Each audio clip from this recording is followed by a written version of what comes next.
Assalamualaikum warahmatullahi wabarakatuh. Perkenalkan, nama saya Nabila Ayu Ramadina dari program studi D3 Kebidanan Politeknik Harapan Bersama. Nah, teman-teman, jadi di sini saya akan menjelaskan bagaimana sih proses kehamilan.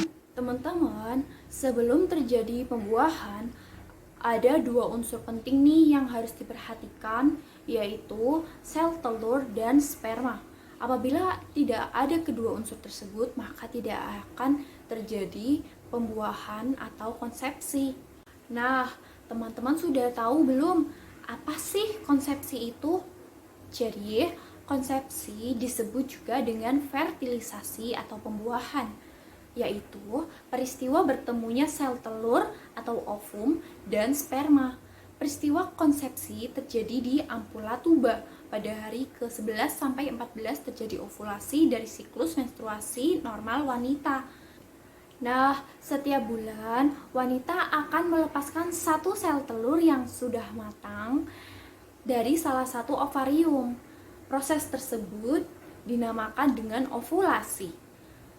Sel telur tersebut akan bertahan hidup kurang lebih 24 jam setelah dilepaskan. Sehingga pada saat terjadi ovulasi, sel sperma harus segera membuahi sel telur agar terjadi kehamilan. Karena apabila tidak ada sel sperma yang membuahi sel telur, maka sel telur itu akan hancur dan terjadilah peristiwa yang dinamakan menstruasi. Pada saat melakukan hubungan intim, pria akan orgasme dan terjadi ejakulasi. Ejakulasi yang dihasilkan ini akan mendorong sperma ke dalam vagina dan menuju leher rahim. Pada saat sperma masuk ke dalam wanita, perjalanan sperma mencari sel telur untuk dibuahi baru akan dimulai. Memerlukan perjalanan yang panjang dan tidak mudah bagi sperma untuk dilewati karena banyak sekali tantangan demi keberhasilan dalam proses membuahi sel telur. Satu sel telur mungkin bisa didekati oleh ratusan sel sperma. Namun, hanya sperma yang terkuat yang dapat menembus dinding luar sel telur.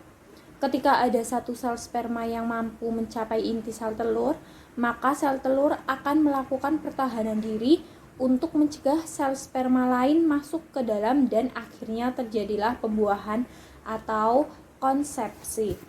Nah, setelah terjadi pembuahan atau konsepsi, bakteri genetik antara sperma dan sel telur akan melakukan penggabungan untuk menentukan jenis kelamin si calon janin. Sel baru akan membentuk bundelan yang disebut dengan Bras stokista. Bras stokista ini akan berjalan menuju rahim.